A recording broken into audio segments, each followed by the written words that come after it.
Welcome to Brook and Bramble Farm Podcast with Chris and Micah, where we talk about budget homesteading, homemaking, and whatever else is on our minds. We're going to talk today about animal husbandry.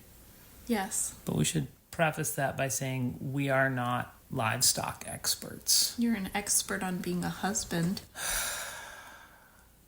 Animals. Okay. Animals. Animal husbandry. We're not experts. And actually, I get a little nervous talking about animals. I don't like to show animal care too much. You know why? Why? Because... You get ridiculed? No, I feel like people are... The actual quote-unquote experts come out of the woodwork. Oh, yeah. Everyone's an expert. Yeah. They're like... You're abusing your goat because it doesn't have 20 acres of you're abusing your rye to nibble on. Right. You're abusing your chicken because it doesn't have a pedicure every day. Yeah. And it doesn't get snuggled for 2 hours a day. So that's animal abuse. Right. Animals are touchy for some people.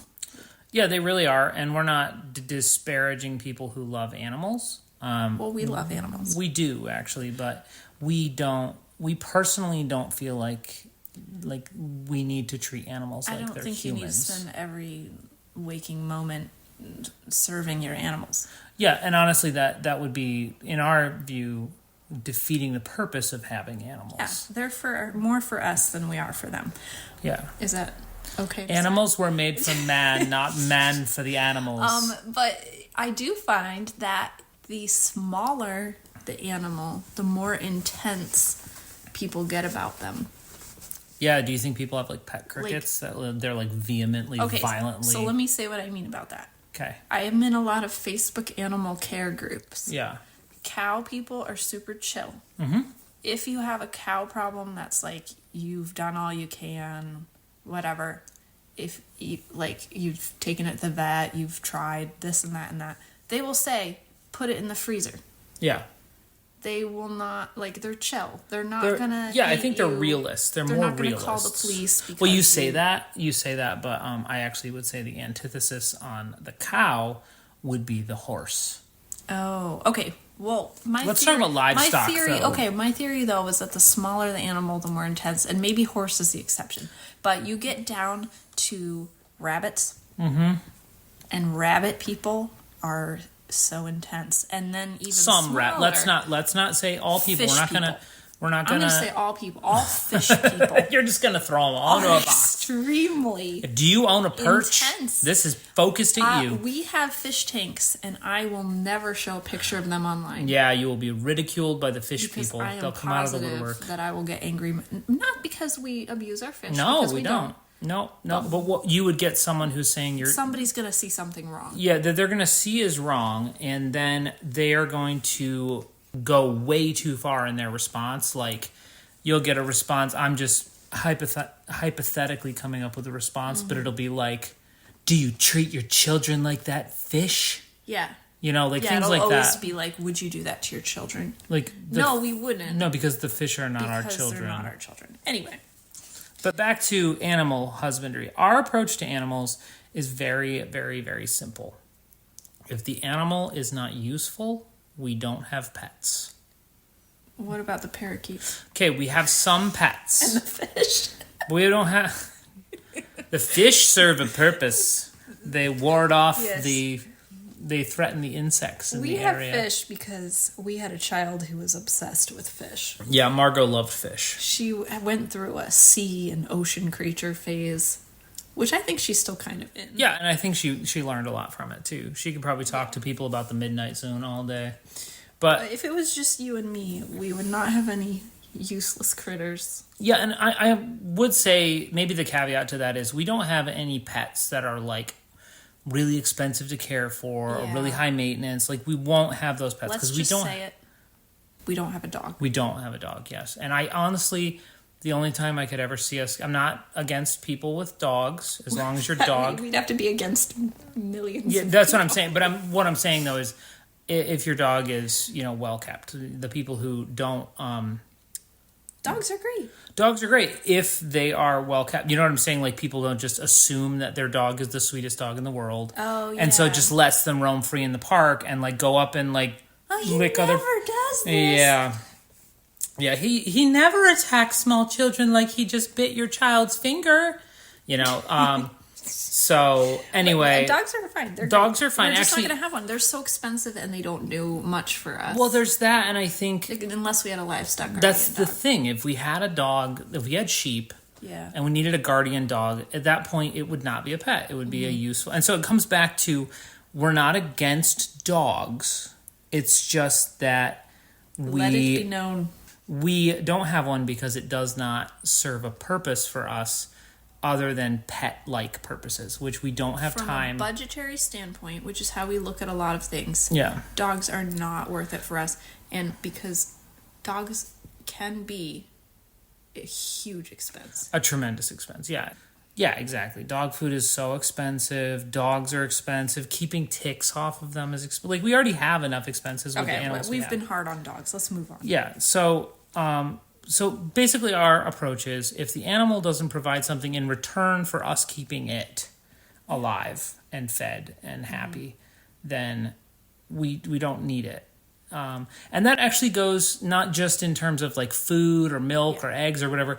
If we had it, I wouldn't be against a horse if I was able to use the horse. Yeah, we would utilize the horse. That's the thing. And horses love to be utilized, especially certain breeds. Do. Like and draft horses, you know? They there love are to be utilized. people who we have find that Offensive. they say that it's abusing the animal to make it work. But I say that is silly because people have to work. So why should a donkey sit on its bum all day? Yeah, people have to work hard for the money that they make. Why should a donkey not have to work for its bring home food? food for it and feed it. Yeah, but then those same people are like, well, they should never have been domesticated. They should be free. Let's not go down that rabbit hole. I think it's a little too late to set all the farm animals free. Yeah, I think that we're would be past chaos. that That would be a chaotic. And I think like a lot of the farm animals, if you did manage to get them Yeah. all to be free, would just stand around and be like, I don't know I think what's they'd going come back. on. They'd be like, Oh, they "Where's totally would. lunch?" Just this afternoon, one of our goats got out, and you know Yeah. what she did? She did not run into the woods to say, I'm finally free of all this abuse. Do you know what she did? She sat around She's out in the yard. right outside of her fence and waited for someone to come feed her sweet feed. Yeah. Let's not be weird about it. And donkeys like to work. We don't actually do. have a donkey. Our friend has a donkey.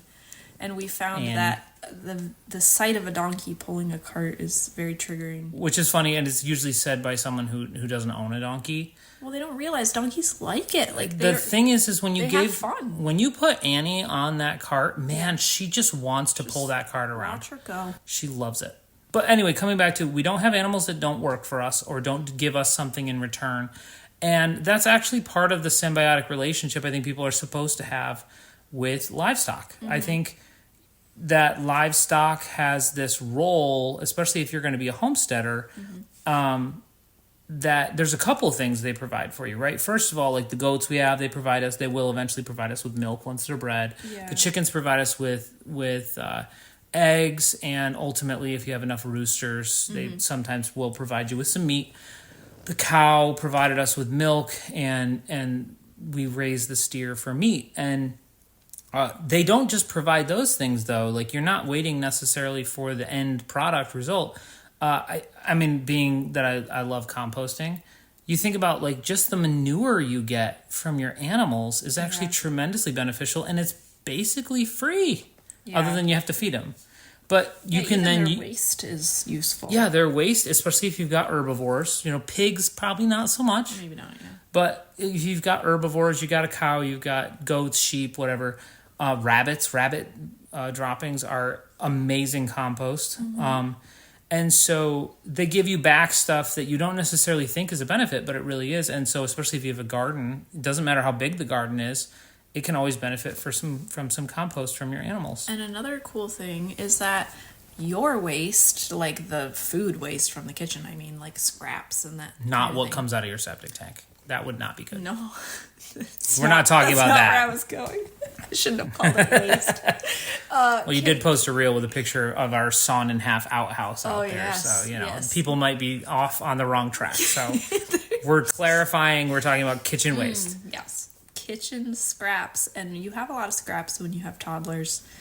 I guess we only have one toddler now, right? I mean, she doesn't toddle anymore. Yeah, Edith is kind of like a half toddler. So when you have little kids, you have a lot of scraps. They don't finish their dinner.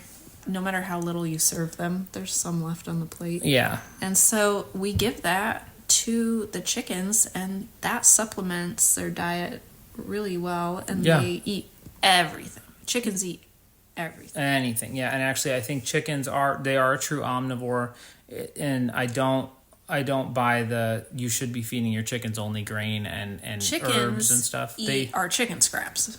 Yeah, they literally will eat chicken meat. Yeah, they love it. Yeah, and beef, and they really are. They're an omnivore. They're a bird, just like they love eggs. Yeah, just like a vulture. They're a bird that will eat anything, including protein, animal protein, and so part of that is supplementing the additional feed that we have to provide for them, and that comes from a local farm. We don't go buy mass-produced feed, not anymore.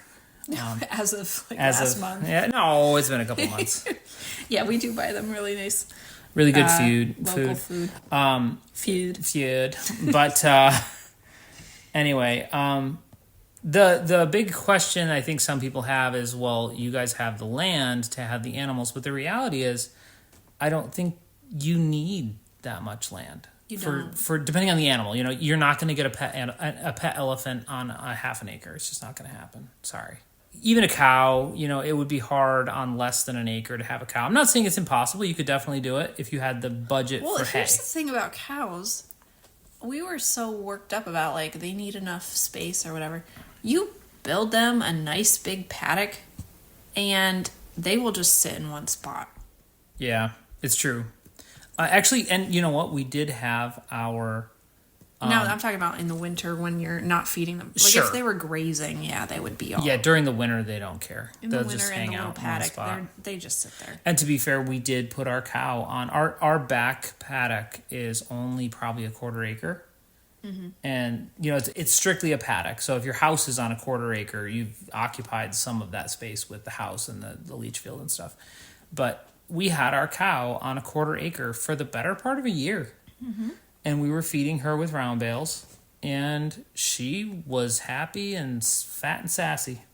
Yeah. She was great, and then we actually had her and a calf on there for a little while, and eventually we moved the calf to our other field. But we did find, now we sold our cow, we did find that she ate a lot. And yes, she was basically eating us out of house and home. Yeah, so if you want to get a cow, be aware they are supposed to eat 2 to 3% of their body weight a day, but that doesn't count. Like, you could factor that in and be like, okay, so a bale of hay is 50 pounds, so 2% of her body weight is, say, 30 pounds, so a bale of hay is 2 days or whatever. That doesn't count for the incredible wastefulness of a cow. Goodness. Yeah. She would take a round bale that weighed 900 pounds. Yeah. And it would last a week because she would scatter it everywhere. And she could be such a diva. Like, a little, like, hay would touch the ground, and then she wasn't interested in it. Yeah. They're very silly. They're finicky. So we had to end up selling her. We didn't realize... I mean, we did realize they would eat a lot. The cows would. Yeah. But you read up on different breeds and stuff, and we got a smaller... breed of we had cow. A full-bred Dexter.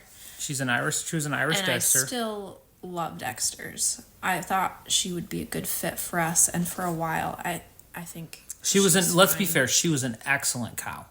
Oh yeah, she was awesome, and I would get another one in a heartbeat. I mean, I didn't put her in a stanchion or tie her up to milk her. She just let me milk her, and she was a great first cow for someone with zero cow experience. Right. And if you want a cow, we're not saying, you know, as long as it's legal in your area, you're not like downtown Manhattan probably is going to, their code and their zoning is probably going to say, no, you can't have a cow in your apartment.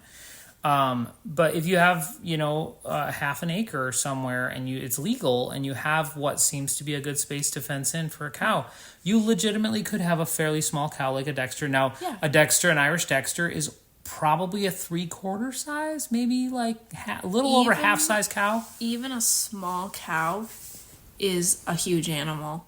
Yes. She's heavy. She's strong. If she doesn't want to go somewhere, she's not going to go.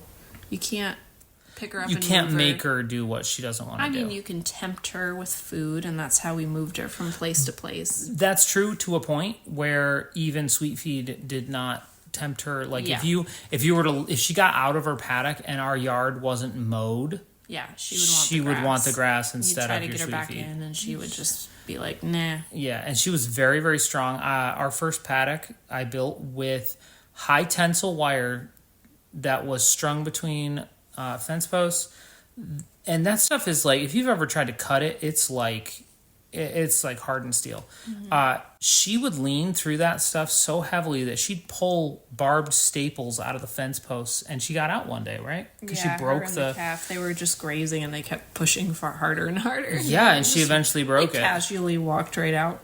Yeah, so they're very, very strong. So their fencing needs to be strong, and that's a big consideration. Is like infrastructure, right? When you want to get animals, there's levels of infrastructure. If you want rabbits for whatever reason, if you're going to get Angora and you're gonna comb them and you're gonna make Angora wool, you don't comb them, you pluck them. I stand corrected. In any case, you get your bunnies for whatever reason. You've got bunnies or your chickens or whatever. The bigger the animal gets, the more expensive their infrastructure becomes. Mm-hmm. And we were very smart, I think, in terms of getting. We were so smart. I mean, in terms of getting the cow that we got. Yeah. Irish Dexters. I dare say, I know everyone wants a Highland. They think Highlands are the most adorable. Oh my goodness! They're the most adorable creatures.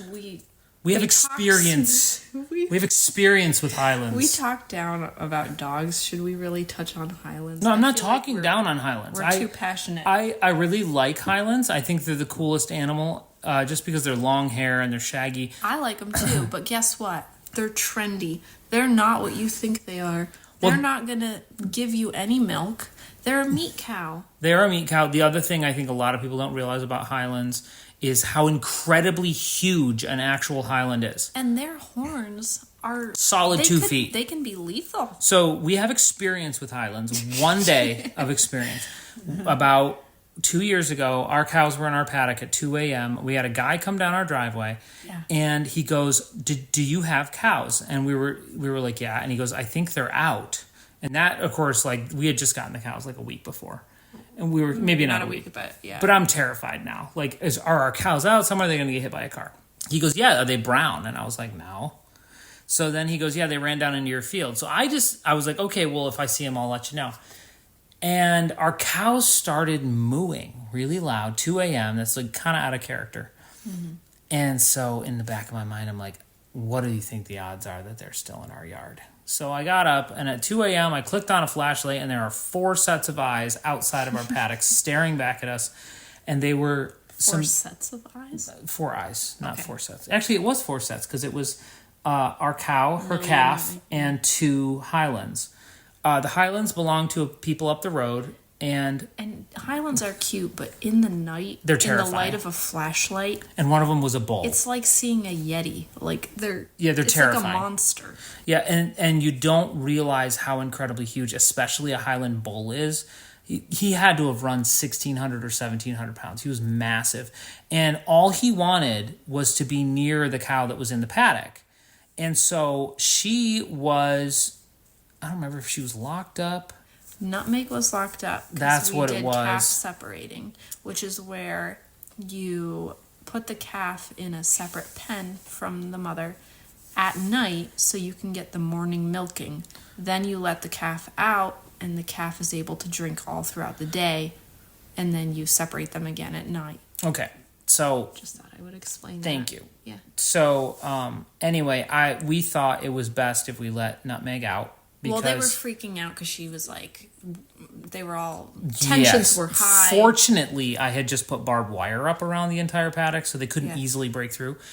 Anyway, I had to go let Nutmeg out. It's like 3 o'clock in the morning. It's pitch black. To calm Millie down. Yeah.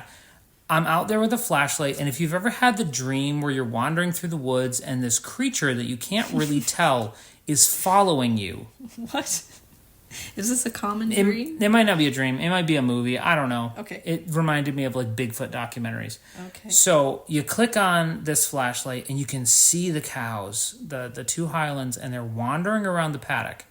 And when they got as far away from her barn as they possibly could get, I ran outside as fast as I could in my pajamas, hopped the fence, hopped through the barbed wire, which was dangerous by itself, ran down to the paddock, and the whole time I can see this Highland, and he is starting to turn around and come back around the way he came because he saw me running.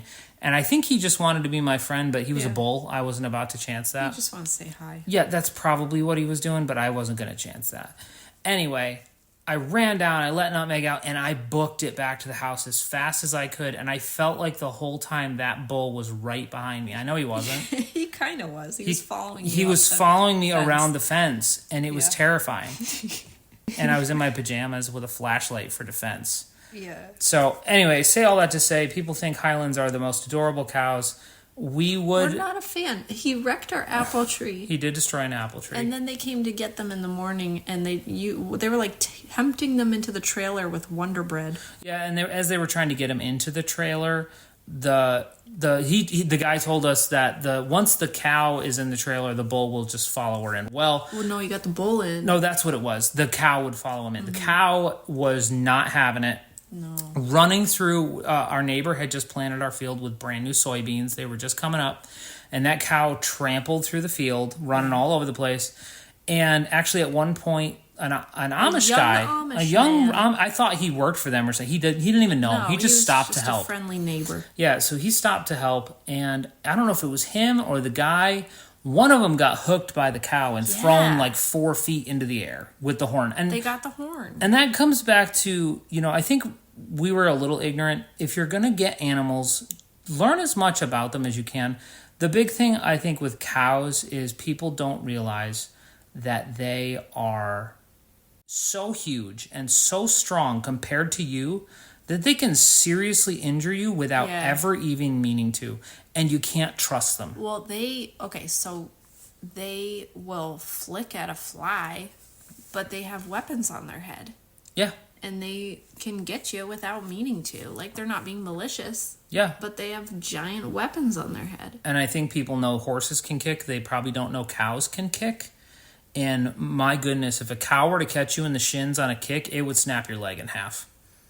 You'd be crippled. And this isn't to say don't get cows. No, it's not. It's just to say know what you're getting into. But I'd never spent any time around a cow, and it does take some time to get to learn their mannerisms. Yeah. To figure them out. I'm just saying do your research if you're going to get a big animal like that. Maybe spend a little time around cows before you just talk to to people who have them. Don't do what we did. Yeah, don't overwhelm yourself with do cows. What we did. It's a good way to learn. It is you learn quickly. Maybe go for it. Grab a cow. But just be aware of what you're getting into. Like, we would never let our kids in with the cow, even though we knew she was sweet. You don't ever know. You don't never know. Infrastructure, we coming back to the infrastructure, whatever animal you're going to get, cost is a factor for some people. We really like chickens for like a farm. Like, if you've never had livestock, I think chickens are awesome. They're great. We love them. They're great for the kids because our oldest, she's 9, but she was 7 when we got them. She does everything. She feeds them. She gets some water. She lets them out. She puts them back in at night. It's a great responsibility for her. Yeah, it's great. And the chickens are easy. And the reward is like, if you get full-grown chickens, the reward is like instantaneous. Now, here's the thing, because it's hard to figure in, like, the cost of the chickens and the eggs, cost of eggs.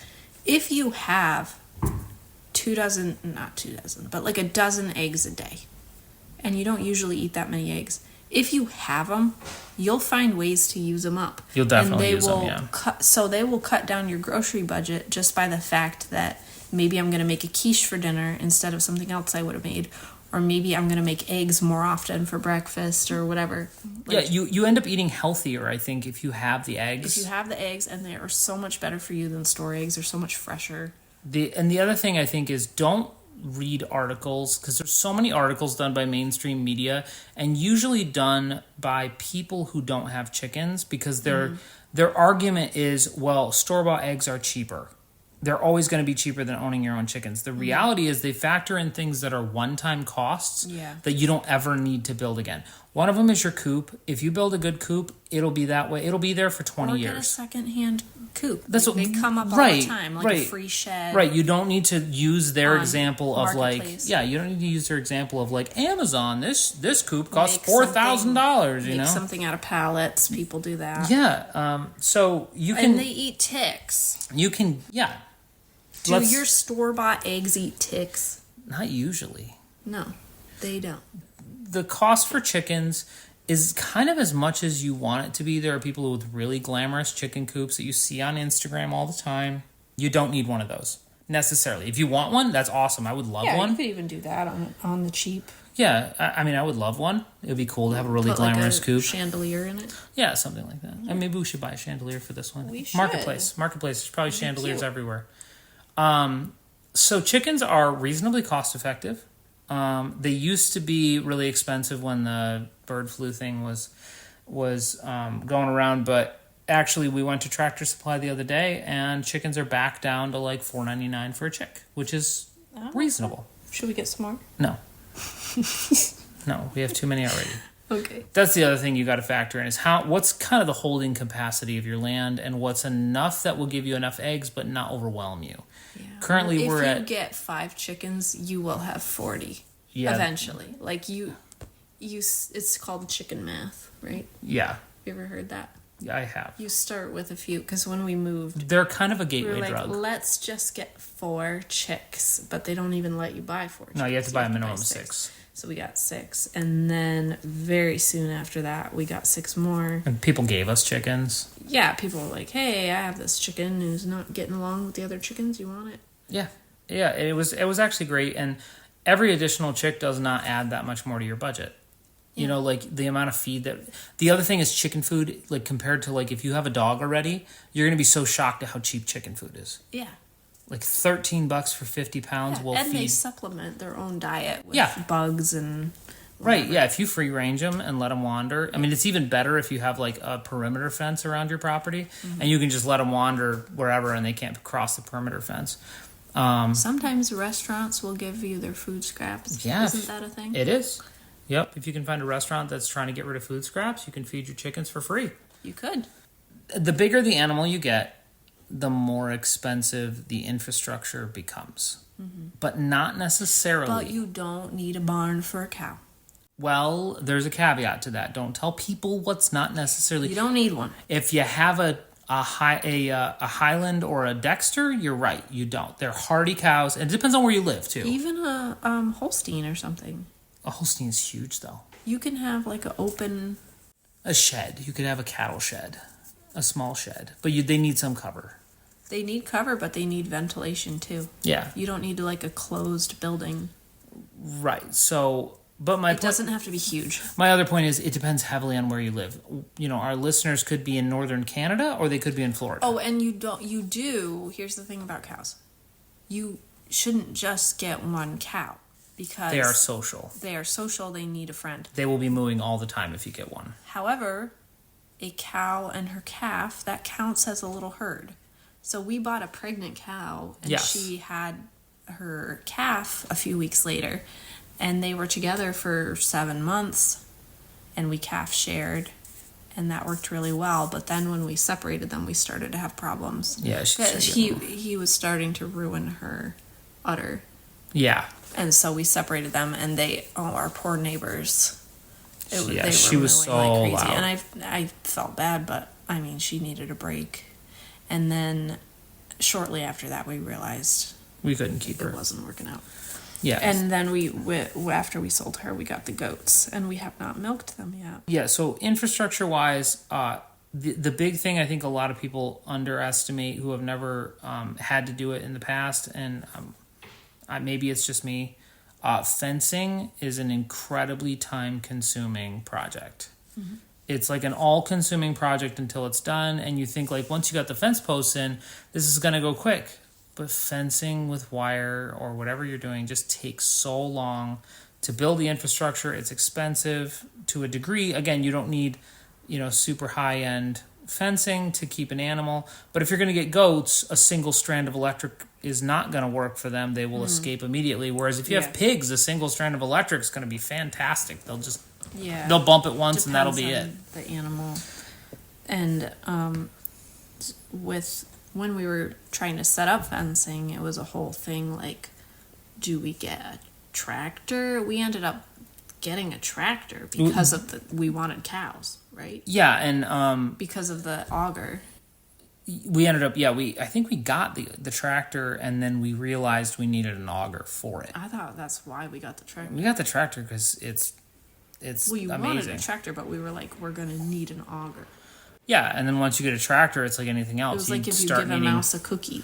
Yeah, once you get a tractor, you're going to need an auger, and then once you have an auger, you're going to need all these other attachments to move bales of hay and mow. And we should say it was a budget tractor. It was secondhand. Yeah, so how old is your tractor? My tractor was made in 1981. It has 2,900 hours on it. We got it at a pretty good deal. It's a stick shift tractor with no power steering, but I will say it can lift like 1,300 pounds, and I can't lift 1,300 pounds personally. You can't? It's shocking, I know. Those huge bulgy muscles on my arms. But I can't lift that much, so it's amazing to have a tractor. It's been an amazing blessing for us. We plow our driveway in the winter with it. Oh yeah, it came with a plow, which was awesome. It came with a brush hog, so we could clear our field. It came with all these cool attachments, and it was really, really inexpensive, really within our budget. But again, you have to be able to set, if you want a tractor, but you feel like I can't afford a $50,000 New Holland to take care of your animals, maybe you don't need to. Well, we had like that little jar, and we were putting change in it. It was still Papa's tractor jar. I think it still says tractor jar. A cute little label on it, and there was like a little toy tractor on the lid. Yeah. And so we're not saying, right, so we're not saying you need a tractor to have livestock. Because let's face it, for thousands of years, people have had animals. And they have kept them, and they have been happy, and they've gotten all the same perks that we got. Yeah. It's just the difference for them was that they did not leave to go to work 8 hours a day. Yeah, they were dedicating their whole day to the land, the farm, and the animals and the farm. Like, it was a little different. But. So if you have that, then by all means, if you've got the resources and the time, and I you think say, it might be nice to sit out there all day with oh a my pitchfork. goodness, yeah.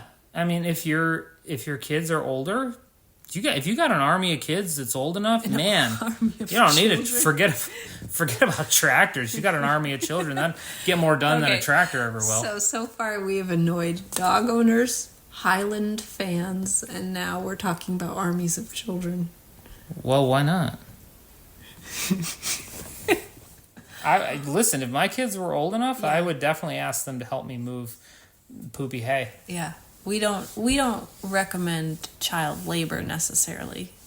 Although there are times when I look at our kids struggling to with do simplistic things. A very mundane task. Yeah. And I think to myself, man, they need 100 years ago, you would have been working in a factory. Yeah, you're 4. You would have been working in a factory 9 hours a day. Not that I think that would be good. I'm just saying, just like, an observation. Yeah, you need some perspective.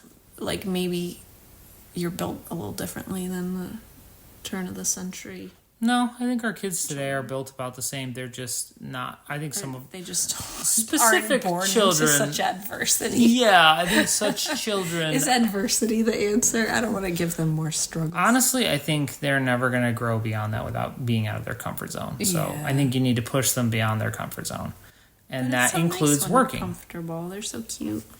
Well, they are cute when they're comfortable, but the thing is, the more you push them outside their comfort zone, the more things become inside their comfort zone. I know. We just bought them crinkle cutters so they can cut their own breakfast. Exactly.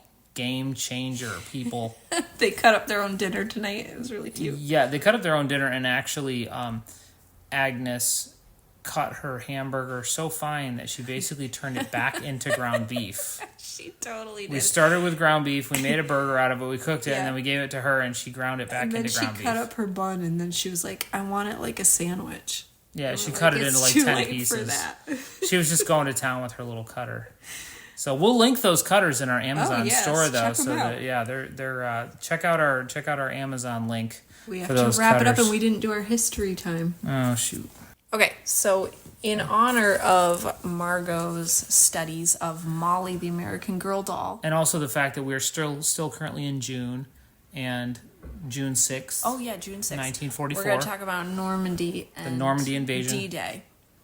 So, normally, Chris knows about everything about history. And everything. All things history. He knows all of it. Every history professor at Oxford, come to me. They do. Just kidding. Just kidding. Don't do that. I actually know a little bit about this. Not a lot, but a little bit. Well, The Longest Day is pretty comprehensive history. Great book. So Cornelius Ryan, check it out. So basically, here's what happened. D-Day, June 6th, 1940 something. 1944. Yeah. So they're getting ready to go. They're all This is our fun fact about D-Day. It's not necessarily we're going to cover all of D-Day. Before this, I was about to jump into the whole thing. Okay, yeah, we don't have that kind of time. The parachuters came first. Right, early in the morning. But they were trying to throw people off. They were like, yeah, we're not going to go to this beach. We're going to go to this beach. And here's how you know. We have all these Jeeps over here. Little did people know they were inflatable Jeeps. Jeeps and tanks and also, all kinds of stuff. They were dropping fake parachuters over there. And foil, which apparently shows up as like... Oh, radar? On radar. It shows up as like tons of activity on radar. Yeah. So they were tricking... The guys. They were the guys. I'm glad you know so much about this. The terminology. Not the Allies. Who do we fight? The Axis. That's what they're called? Yeah. The Allies and the Axis? You never played Axis versus Allies? No, I did not. Axis and Allies? It was like Risk, but cooler. I played the computer game Risk. Yeah. With Napoleon. That's a different thing. Yeah, anyway. So we'll talk about Napoleon next time. They're trying to fake them out, like we're over here, but then they were over there, and then they built these like state-of-the-art new sea bridges off the boats. Like they're gonna drive a car over the water. Over the Are you channel. laughing at me? No, I'm not. I think this is cool. I just like the way that you're talking about it. So they get on the beach, but of course... You can't see her right now, but she's very animated. Rommel. Was it General Rommel? I think he was a field marshal, but yeah. Captain? No, he was a field marshal. Field marshal, yes. Field Marshal Rommel was really into his mines and like explosives and stuff, so he peppered the beaches with these explosives. Landmines, yeah. And automatic rifles? Guns? Machine guns? Yeah. So they were up against, it was a nightmare, but they managed to get through thanks to, there was this one guy, I forget his name, but he was a hero. He was encouraging everybody to just keep moving because they're getting pelted, they're freezing up. They don't want to keep moving. And this guy's like, go, go, go. We can do it. Come on, men. And he doesn't get hit, but there's shots all around him on every side. Well, think about like trying to encourage a bunch of 18 and 19-year-olds. They're so scared. They're like kids. They're like 18, 19 years old. And they didn't fully know what they were getting up against because they thought the original blast on the beach, they thought that wiped everything out. Yeah, well, they had bombarded the beaches for days. Beaches. With aircraft, and then they had the big destroyers and battleships shoot their big guns at the beaches for like hours before the landings. So they thought they were good to go. Yeah, and then they hit the beaches, and all of a sudden they come under huge amounts of fire. Depending on the beach, some of the beaches they land that the Canadians landed on were like horrific, and some of the beaches that were part of the landing had almost no resistance at all. Yeah, it was really so you hear about like Omaha Beach, like it was one of the worst beaches to land on because very few of the defenses had actually been softened up. Yeah. And so they met tremendous resistance. But other beaches, they just kind of walked onto the beach with very little, no fuss, no muss, just go take part of France, Yeah. So anyway, that's all that I'm going to say about Normandy. We'll talk more about it Your granular history of Normandy is impeccable. I love the specifics that you had were amazing. That's pretty good for me. I'm not, I almost flunked out of Western Civ. I'm not... Maybe next time we'll conquer Napoleon Bonaparte. We'll do like a fun fact about Napoleon's wars. Everything I know about him is from Risk. That's all that you need, really. Risk is pretty much a bona fide history of Napoleon's conquests.